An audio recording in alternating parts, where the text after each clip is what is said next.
Oh, what tier list? Yeah. Yes. Let's start. Let's start. Random ass girl love we don't know. Why the fuck is Tinkerbell here? What? Yeah, Why? is there Peter Pan anime? Oh, is there a I Peter Pan think anime? Peter Pan is a fucking pedophile. Peter Pan is literally Diddy. Like he's quite old actually, just like he's stuck in that kid body, but like Oh yeah, true. he is He's older. Dude, he's literally Rudius. Yeah, basically, it's fucking Diddy. And to be fair, everybody, what is Peter Pan packing under his fucking underpants that everybody in that shitty land wants to bone him? I don't know.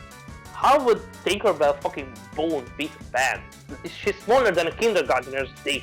Dude, she can't. I don't think she can even give him a head. Tinkerbell giving a head Dude. probably feels like if a mosquito. She could probably get sucked inside on his your dick. dick. She could probably get inside his dick through the hole. Shit, that's true. She could do that. Yeah. I'm gonna imagine having sex with Tinkerbell and she just flies in your dick. We're just fucking staring at. This conversation like fucking came out of nowhere and we got to somewhere which I never thought I would think about. Like, this is going into my 2025 weird things that I said in the yearbook. That Tinkerbell is inside my dick. Yeah, that Is is. Tinkerbell going into my balls? Oh boy, we're the House MD anime. Oh, get the fuck out of here! Let's talk about the best anime of the season. Yeah. Well, Let's talk about Ave Musica. Saki is the character that like you have to freaking psychological deep dive to truly get her. I spent a lot of time reading about Saki, and I still not at the point where I can say, yeah, I definitely 100% understand this girl. I hereby move to put Saki in the highest of the tiers. I completely So agree. anime of the year. Anime girl of the year. Yeah. So fucking amazing. Her writing is just truly top notch. Yeah, I agree. She just fucking have the worst stuff going on. Like her mother is dead. Her father is cosplaying cosplaying a college kid with how many times he gets blackout drunk, and she can't do shit about it because fate is a bitch. Okay, so Mutsumi. So Mutsu Mortis, as we call it, Mutsu Mortis, Mutsumi and Mortis. Writing Mutsumi and Mortis is probably one of the hardest and toughest job a writer can have. And it's not that they just did a great job. They fucking nailed it. Yeah, they They did. nailed it. As I read, they nailed it to like the perfection. They showed when she switches from Mortis to Mitsumi. They showed what happens in their head, like the conversation with each other, and Yes. what the two identities thinks of each other, and why why Mortis feels like she has to like protect Mutsumi and shit. It's all just Yes. and the direction Also, during the scenes. yeah, but that's what I wanted to mention. Like the Mutsu Mortis shit was so amazing with Yeah. the how they handle the camera angles, and Oh, they that's also did so like a good. very good job like how they differentiate Mortis from Mutsumi. Like Mortis is basically like a little kid. Oh yeah. She behaves like it. And yeah, it's great. Okay, I think. So yeah, how would you rank them? I think. anime girl of the year, both of them. I think. Yeah. Oh yeah, definitely Umiri. Umiri, are you trustworthy enough to be put in the highest tier? Actually, no. Nah, I Because don't. I'm not gonna be biased. I'm not gonna be biased here. As much as I love Umiri and her ass, Oh, I was about to Uh, bring that up. The ass shots. Umiri, you are great. I love you, Umiri. You and Taki are top tier, but yeah, you didn't have enough time to truly shine, and your development was like very slow. And you were fucking funny, intentionally or unintentionally. You were funny as fuck. In my opinion, Umiri has one of the best subtle kind of development. Like I think Nyomu has a better one, but Yeah. after that it's Umiri. yeah, and Yami definitely has a better one because when you compare her from like the first episode and then you take one of like the later episodes here, like it's completely different, and you kind of see like every single time Yes, she's had like the a whole, talk. Yeah, embracing the trauma, like from going to, from going completely nonchalant about the band to going like calling Saki that, hey Saki, why aren't you in practice? Are you bailing on us? You are making me experience my trauma again. yeah, I always took the scene where we're talking about freaking Nyamu, but like what I love about that scene when Nyamu's popularity dropped is how it was basically built up yeah, from Maiko. When remember when Saki went to Nyamu's first, and when she recruited her, she said to her that your YouTube channel is not progressing. It's like at a stagnant state. yeah, And then Nyamu obviously, like when she joined the band, she started uploading band drum videos and shit. That's when her popularity got big again. Basically, her channel was on the rise, and then after Ave Musica disbanded, she became stagnant, and then it just like went downhill. yeah, Which I really loved. I really love this, like how they managed to put this together and make it truly feel like how Nyamu only has Ave Musica because her YouTube channel is now a dead end, basically. So you know how my relationship with Nyamu is yeah. a pretty conflicting one. With She- Nyamu, you have to look beyond, as they say, the Lion King, look behind the things, as they said in Lion King 1.2 or 1.5. I don't know. 1.5. See the things, see beyond the things, and that's basically Nyamu. Like, Yeah, if you are like me, you are gonna freaking hate her throughout F1 and 4, and I think they aimed for that. I think the writers truly aimed to make Nyamu this fucking bitch, which is like hateable, and she's there to like just be hated and shit. yeah, definitely. But after a while, when you find inner peace, like Bo in Kung Fu Panda 2, you just can see Nyamu unfold, and just like, yeah, Nyamu is actually pretty fucking great.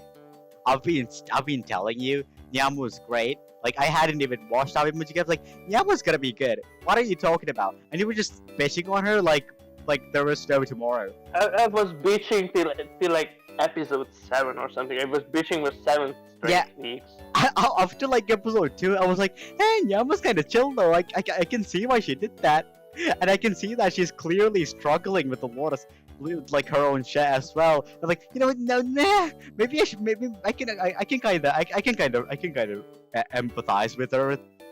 And I stopped hating it. Like you were just like, yeah, she's the worst fucking character I've ever seen. She's Hitler! Hitler! Reincarnated Hitler! No, I really couldn't get past, like, No, Yeah. I get it. that episode 1 That thing. just I shows. couldn't get past it. That just I shows how couldn't. I good. simply couldn't. Yeah, that just also shows her how good her development is, or how good it's Yeah, become. precisely. Her acting insecurities is great. Like, how it was shown. Oh, It wasn't shown much, but it Yeah, was amazing. like you know the how one she scene. she had to have the talk with Mutsumi's mom. Yeah, and, like the one scene where she like completely fumbles while she's giving an audition. Like that sort of Yeah, gives you, during the audition. that sort of shows you a lot on what she's going like her about her insecurities and shit. Still seasonal best girl, I think. Let's talk about Hatsune, my little BPD dog. The female Denji.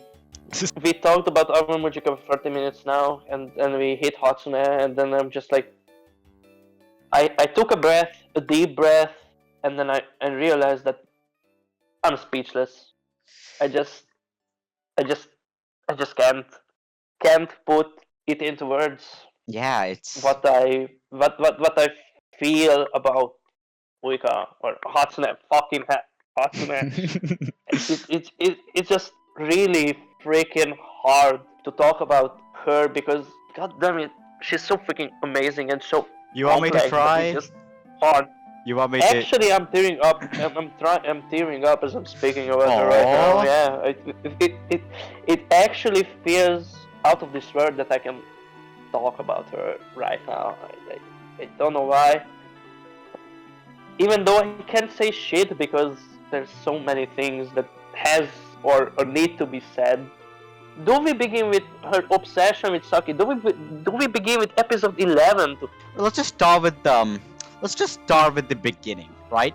When let's just start with the very beginning when fucking Saki calls her up and ask her to help, like forget Help stuff. me forget everything. Help, yeah, forget Help me everything. Forget everything. But yeah, and then Uika said yes, of course, because she's obsessed with Saki.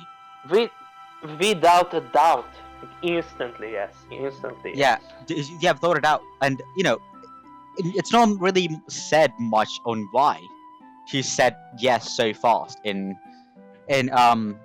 like Maigo. And also another thing I love is how in Maigo she went to see the stars and like with Tomori, and like we don't exactly know why she wasn't the fucking going to see the stars, but that was like a completely We had no idea. The only thing we knew about her was basically that she likes the stars in Maigo, and then that she was part of Sumimi, and that she was Saki's friend. Yeah, and in Maigo itself, Saki asked her to help out to be in a band, and then it's like an instant yes. She doesn't even think about it. Yeah. And then Ave Mujika happens, and we see her being kind of like just being very clingy towards Saki and like obsessive. Yeah, clingy, obsessive. Good word there. Thank you.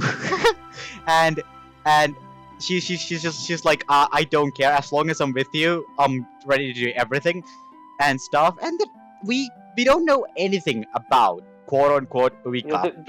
There was this whole mystery building up. Like as I searched back up the fandom, everybody was like, me included. Everybody was waiting week in week out for the long-awaited Hatsune breakdown, and then which we were all waiting for.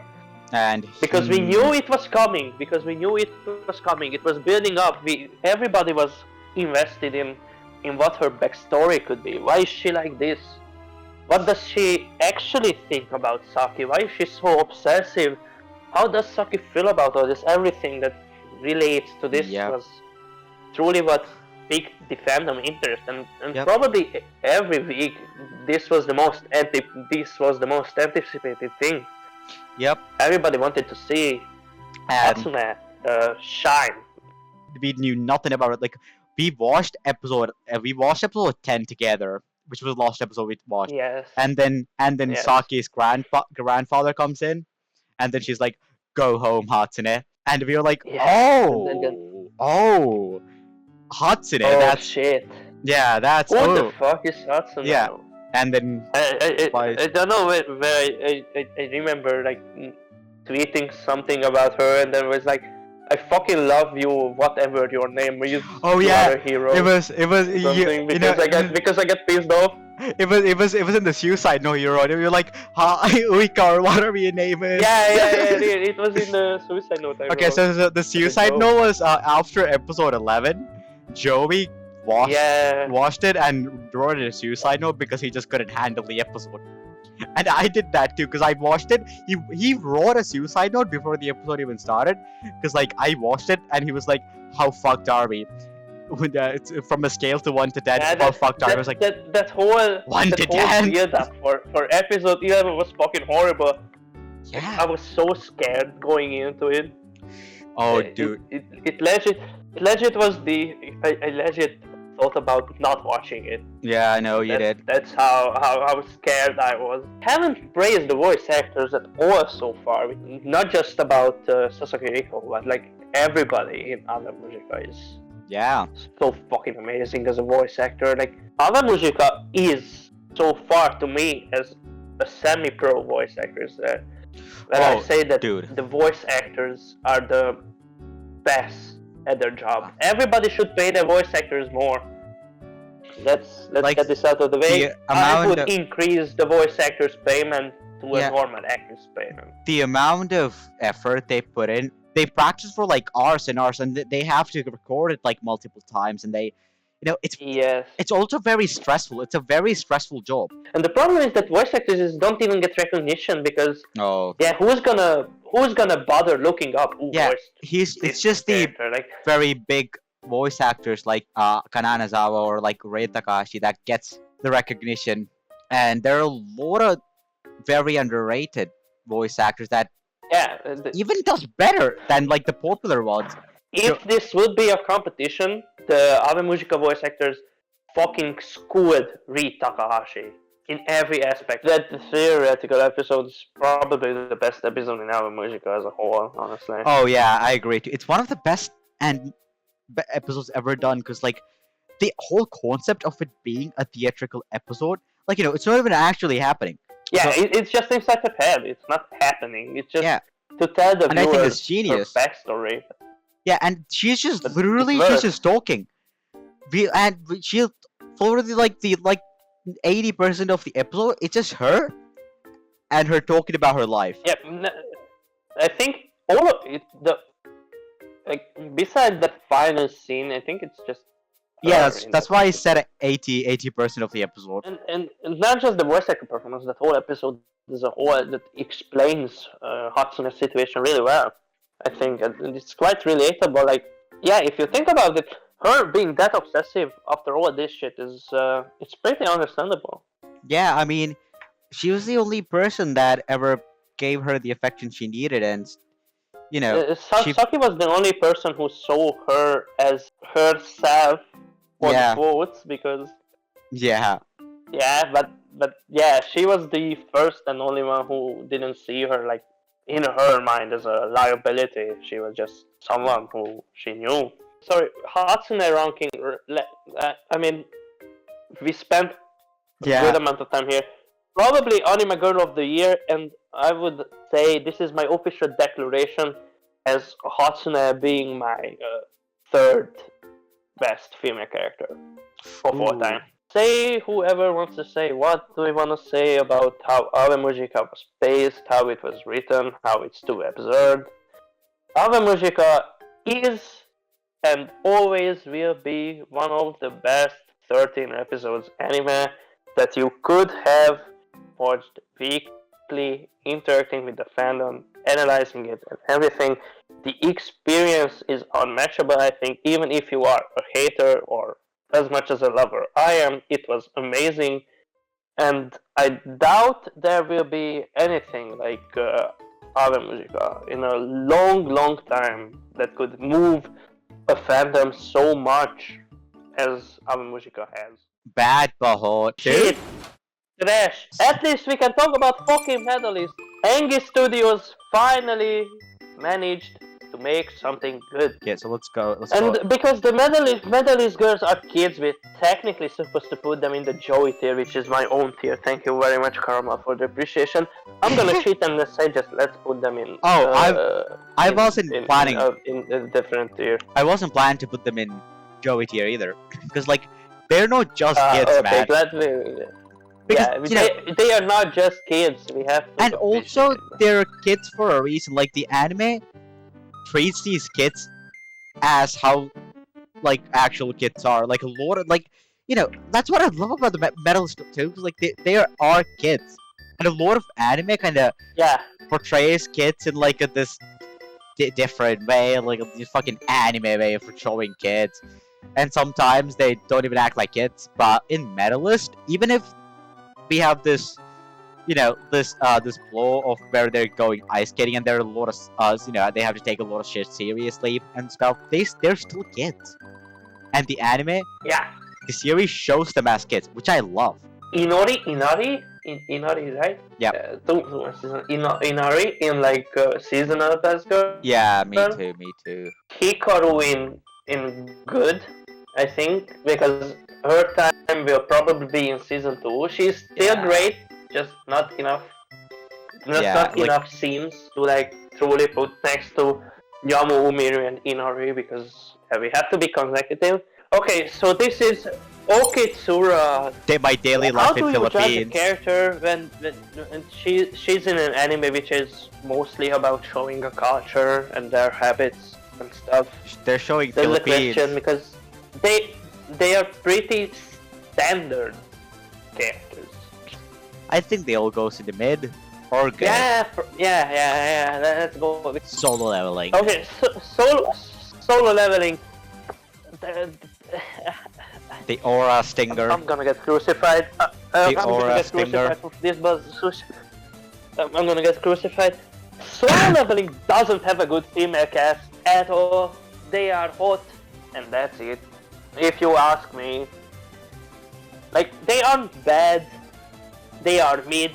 They are perfectly fine as they are. They were intended to be this way. Yeah.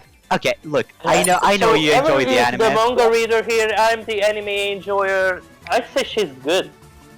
Dude, Actually, I look. make the argument that she's good. Okay, look.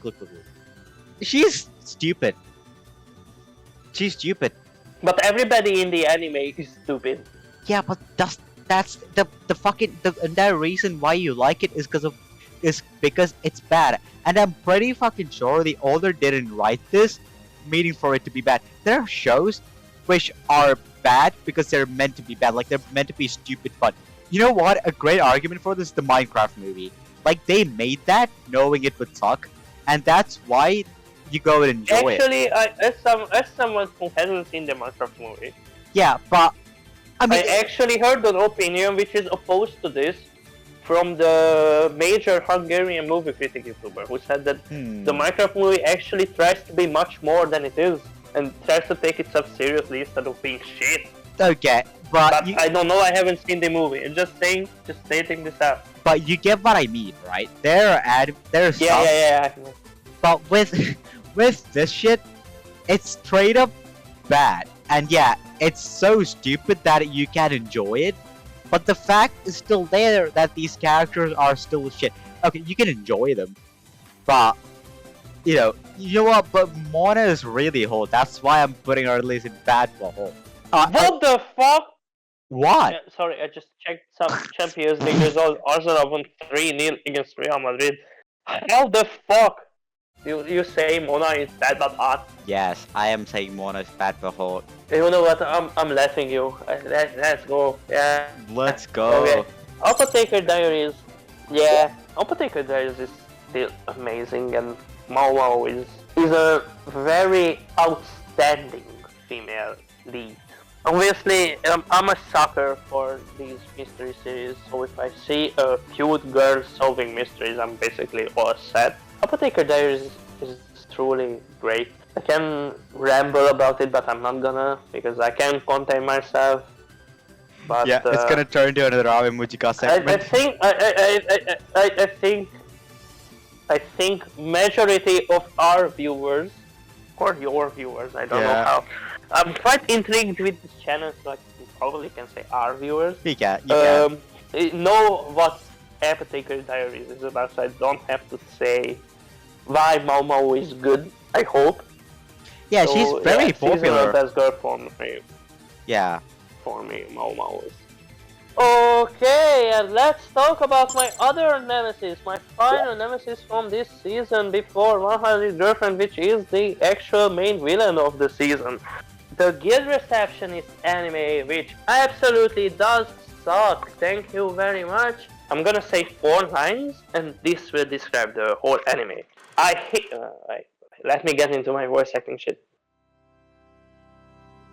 I hate working overtime. Overtime is shit. I wanna go home and sleep all day.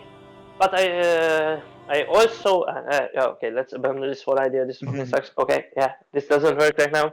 Yeah. Okay, Sakamoto days. Saka days. Okay. Lou, she's good. Like your standard happy shonen main girl, basically. Okay, Chinatsu, let's get into blue. Okay, the controversial takes are here. So, you read the manga, right? Yes, I have read the manga. I think. Okay, so we can have an actual conversation about Hina and Chinatsu. Let's fucking go. We can't. I just wanted to ask what your take is on Chinatsu and On who you Chinatsu, favor more, Hina or her? you probably already know who I favor more. I think it's it's obviously Hina. I think Yeah, that was obvious from the start. Like, of course, it's Hina. And Chinatsu, I don't. yeah, Like, that was quite the obvious. I also favor Hina as well, just to clarify. yeah, so I know what you think of Chinatsu, but I don't think she's a bad character. I think like the sports elements are like really good with her, and like I like even though she Hina gets the L, which is sad. Chinatsu and Taiki's relationship isn't really that bad either, so I think I don't have the bad opinion of Hina. I mean Chinatsu. I think she's good, but Blue Ball itself, I don't particularly care too much of. So if you really ask me, I mean, Hina, I would not let you put any her in any of the bad tier, because even if I don't care about Blue Box, she's still a good character. I like her. Chinatsu, what I'm better, whatever. But I don't think I'm gonna let you put her any below mid though, because I don't think she's that bad. Yeah, I wasn't planning to put Chinatsu in like below mid. Okay, that's good. That's good, because we have an actual problem if we did that. I don't think she's that bad. I probably would have put her in like we would have been in a kind of an awkward situation Yeah. if I would have put her down, but I I wouldn't say she is bad. My main problem with Chinatsu is that she gets overshadowed too much Yeah, I know. I for a think main girl. I Simply heard- because that's how the arc is structured. Chinatsu feels like that side character, yeah, which she's she supposed to- shouldn't feel like. I talked about Ave Musica, and then now I can talk about Orb. Holy shit. Let's go. Okay, let's get this over with. Yolanta. Yolanta is, if there wouldn't be Ave Musica, would be my seasonal girl of the year, my anime girl of the year, Yeah. actually. Yeah. Yolanta is unspeakably great. Like, there is no words that I can put in with as little time as she got. She, especially in her later scenes, stole every scene she was in, and she has this one quote which I really love. Your bonds are what you wish to learn, not what you know. Learn everything you can, pursue this world for its beauty, and die in your most curious form. The whole message for Yolanta's character is that never stop pursuing knowledge, and knowledge is just amazing. Yeah. Draka, my little Jewish kid who isn't Jewish but she earns money like a real Jew. It's hard to talk about Draka without spoilering, but I will because I'm an awesome guy who can manage to do that. Draka is the character who didn't have as much time to shine because that's how the story is. I see. But she absolutely did have a magnificent development, as I say. And I can't leave out the fact that there was a whole religion talk in one of the episodes with her and the other mainer character in Orb. It's amazing. I see. The fact that the author managed to write religious talk, two people with opposite views on the world, just simply talking about how they view things, and make it not just interesting, but entertaining as well. It's simple and wonderful. Seasonal best. We are finally on to the Thank ReZero you. girls. ReZero. Yeah, let's start the debate. Felt. I mean, Felt is mid. Mid. Yeah, we said it together. So true. Okay, Krush. She got fucked. Krush got fucked in the season. yeah. Krush got fucked. Krush Yeah. got dragons. Fucking Darkrai. L Bozo. And fucking Darkrai just taking as Yeah. Yeah, who the fuck cares? If you're okay, if you're go look at it in like whole season, I'd probably say good. Yeah, whole season good. I'd say yeah, whole season is pretty good. Yeah. Like Emilia, what do you think of Emilia? Do I say what I think about her in this season or as altogether? Just go all together. Okay, altogether, I'd say Amelie has quite the good character arc. Yeah. And I'm not talking about her boobs growing throughout each season, just to make it clear. Obviously, Amelia peaked in season 2. True. I think we can all agree with that. Oh she yeah. peaked in season Oh yeah. I don't think that's even a debate. I don't know who would even disagree with that. Yeah, I don't know. I'm just saying that she peaked in season 2. True, she did. And in this season, I really like that she finally became someone who should be a considerable opponent in 5. Compared to how she was in like season 1, where she struggled against Elsa. This time Yeah. she is actually dominating the Witch Court, which is pretty fucking great. Yeah, This is what I expect from someone who is a half-elf and who is a royal candidate. Actually. Yeah, and like So that's really important development for a royal candidate thing too, because we can see that now she's becoming like, if you take her in like in fucking season 1, I don't think she's that fit to be a volume candidate, like a volume candidate, royal candidate. But in here, she's becoming more and more really, like she could actually lead, if she won, she could actually lead the people and stuff. yeah, if I ignore how a royal candidate would have to have knowledge on economics and shit, yeah, in season 3 I can see her actually leading this nation or kingdom. Yeah. Yeah, the problem is that, Okay. but to oppose to that, we have Capella, who is great. This is Capella. This is Capella. And she's hot. And I think this is all we have to do. And she's hot. She's hot as hell. I wouldn't say she's hot. She's only hot when she cosplays other people, but She's hot. Yuki pulls it off. Oh She yeah, absolutely dude. does pull it off. The voice acting was really good. Yeah, she absolutely does pull it off. I'd say she is seasonal best girl or anime girl of the year. I'm really in between. No, I think like let's just go high seasonal best girl. Hello, Priscilla is not her. She Wow. is so. Omar is gonna She is behead so you. not it. She is not it. Yeah, Omar is gonna behead Yeah. you, bro. I'm sorry. She is just not her. I would even dare to say that she is not hot. Okay, that's a bit too much. That's a bit too much. I think she's hot. Yeah, I'm sorry. I don't see it. Yes, she has a fat ass. Yes, she has big boobs. But no, I just simply can't see her as hot. I don't know why. Actually, I can't explain it. But no, I don't see her Wow. hot. That is definitely a hot And take. she doesn't have that much going on for her. I mean, have you learned more?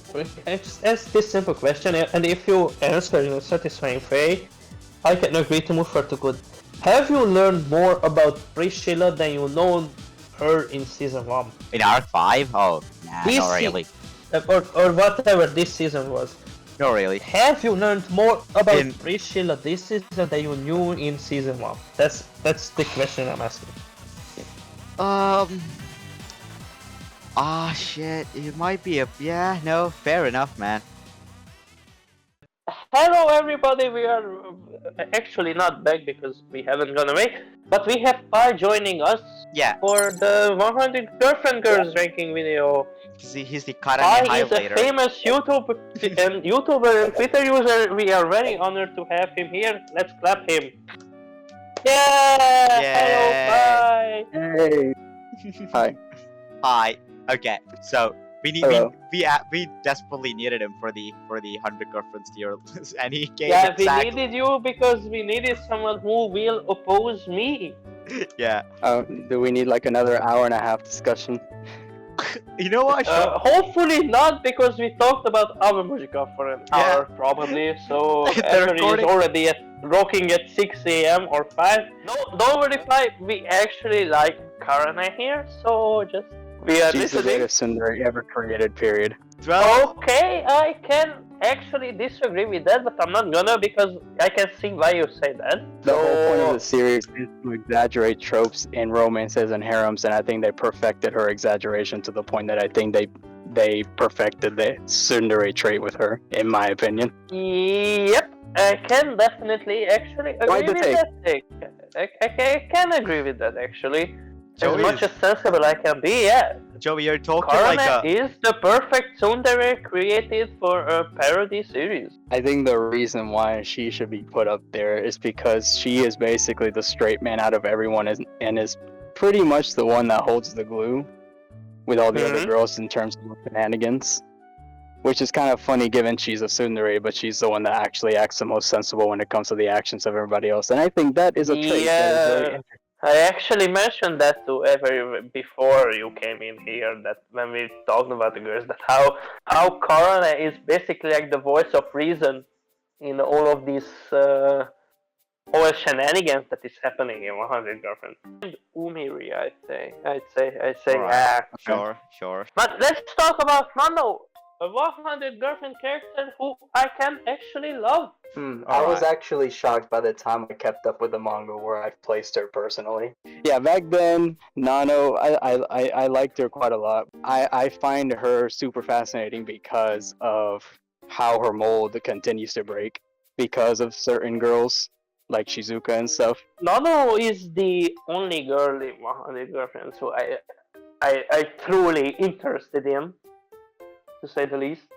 To me, she is the one that like most interesting one because yeah, she, as you said, she is this like super serious person, but like she has these girls like Shizuka, where she kind of, if I can say, breaks out of her shell, where she's just like super into it and super interested, where she just leaves this logical thinking behind, which is like for me really interesting and very entertaining. So As much as I wouldn't mind. I wouldn't mind her going either in the season or anime, either one. Okay. Okay, The city. Kusuri. Okay. She's literally one of the ones that you either have to really love or just don't care about. And I can already guess the side that you two are on. I'm actually kind of in the middle. She's probably my least favorite from the season 5 group. Season 1. I'm getting things mixed up. From the season 1 group. But are you not troubled by the fact that Kusuri so far, because this is an anime review, so we only take consideration in the season 2 into consideration as much as we can. Are you not troubled by the fact that Kusuri is basically just like a plot device character so far? Okay, so that's kind of funny because literally the one chapter that season 2 skipped, Pantaro's Great Adventure, was literally a chapter about Kusuri and her character, which could have literally alleviated that a bit, which I find that kind of funny, but yeah, I get that sentiment, and I think I can kind of agree with that sentiment, but like she pretty much is used half the time just to like insinuate the gags. Which in and of itself is fine, since Nakamura also at least uses the other girls to insinuate the gags. It's not just her, but she is the one that pretty much does it like half the time.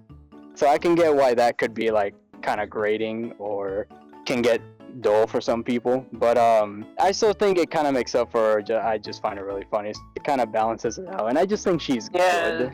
But that's it. That's my problem basically with Kusuri, that for me, she isn't funny and she is just like a plot device. I think Shizuka will be the one that will be the most where we disagree. Ooh, Like, boy. I mean, us two, because I know you like Shizuka very much, and here am I who dislikes her very much. It's funny because that recent binge for me keeping up literally made me rocket her all the way up to probably my number 3. Yeah, I saw your post that you were guessing Shizuka all the way, and then here am I, just like not. Yeah, honestly, liking has some her of the at most all. part. She's made me cry. She's like one of the few times that I've cried to the series. It's been her like twice that's made me cry. She has some Wow! pretty profound chapters. Wow! She might not look like much, but whenever they give her like a new girlfriend that gets introduced or something, and they have some pretty heartfelt moments with her, because Shizuka has trauma, and the characters can like really bring that out of her, like in a. Yeah. You think this is stuff the anime hasn't covered yet. Well, it kind of did in season 1 with it, kind of like showcased her mom talking to her and stuff. They bring that up much more later on. Yeah, she's honestly, I think, one of the most unique and profound characters later on. So.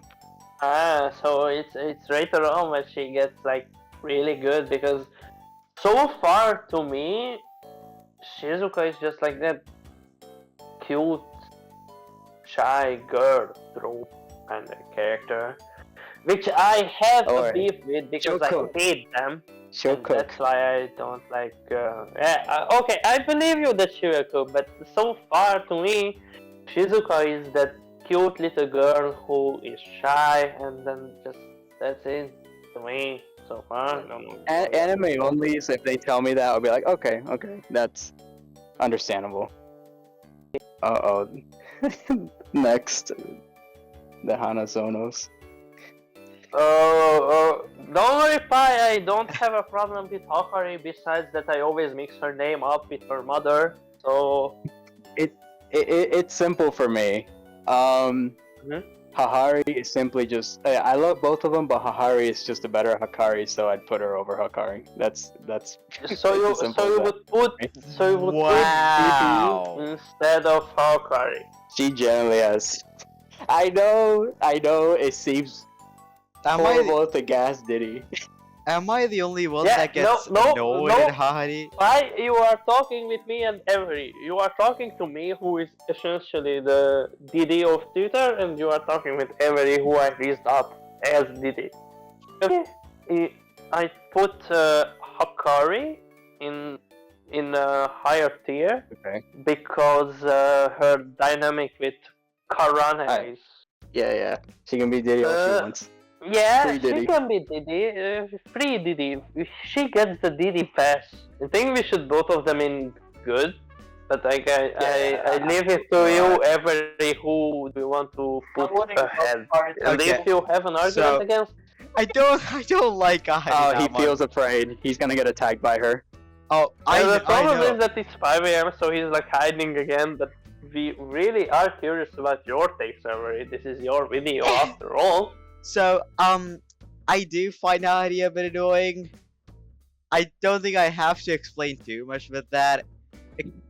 Why I could probably find her annoying. And with Hikari, I don't know, I really like her. Like Joey said, like her dynamic with Karane is really good. So I just really like her, and Hikari I find a bit annoying. So I'm definitely putting Hikari about in good tier. We'll probably put her like there. Honestly, I really like Hikari. Kurumi. Okay. So my problem with Kurumi is that she feels like to me that she is the second coming of Karane, just not as much tsundere. Instead, switching it up with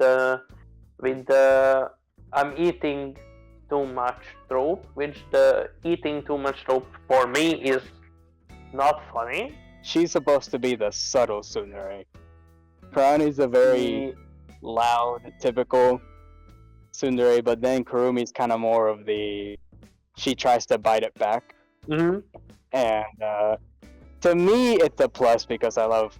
Yeah, I love. I'm an easy man. I see girls getting flustered with tsundere, and I just. Yeah, jump a all girl over, getting so. flustered is cute as fuck. I can see what you mean there. And that her personality with that shines the best when it's solo date chapters with him. I'm glad they picked Takahashi for Iku because it made a lot of Takahashi fans turn to the Thank anime. you for Reed Takahashi in 100 Girlfriends. Is probably one of the best performances she pulled off for me. Yeah, I can It's, tell she Iku. really liked it. Yeah, she even I can tell that she really fucking enjoyed doing that job. Smooth transition here, by the way. When we talk about Iku, we just can't ignore Reed Takahashi's performance as Iku, even though I don't think that she was like the epitome of voice acting for Iku. She did a pretty good job. This is where I would be put on a dictatorial and say she's trash. Like if she wouldn't be in the anime, no one would notice. Like her presence is just like She'd be the one I can understand you putting down there because of like the lack of. Okay. Yeah, like she is the character where if I wouldn't be paying attention to 100 Girlfriends, I would fucking put in literally who because yeah, I don't remember her. I can understand Diddy here putting her in like trash or mid, but what about the man? I don't think she's trash, but I I know, but I'm being reasonable. yeah, but I don't know if I'd put her in good either. Not gonna lie. Maybe actually maybe low It's good. just the disadvantage of being introduced at the very end. Yeah. Yeah, like I'm going with just with like season 2. I don't know if I'd put her in good. I'd say let's put her in mid then. Yeah, let's put her in mid. So okay, final girl. I'm gonna spoil you, but I'm sure you know I love Mimimi. I put Mimimi in seasonal best girl. Yeah, to maybe be honest. maybe high good, like highest of good. I'd say that I put her in seasonal best girl because her character is good, but then she is pretty fucking hot. That's a bonus. So she is seasonal best girl. I will That's say, what I I think it's say. very funny how she's supposed to be the beauty character, but one of the running gags is that Nano is sometimes treated as the more beautiful, which. Okay, hold on, Every. I have the one image that's going to mug Mimi completely. God fucking damn it. Okay. This completely makes Mimi break down. AI breakdown style. Yeah. Yeah. Let's go top good. So good. Okay. Let's go. Sheesh.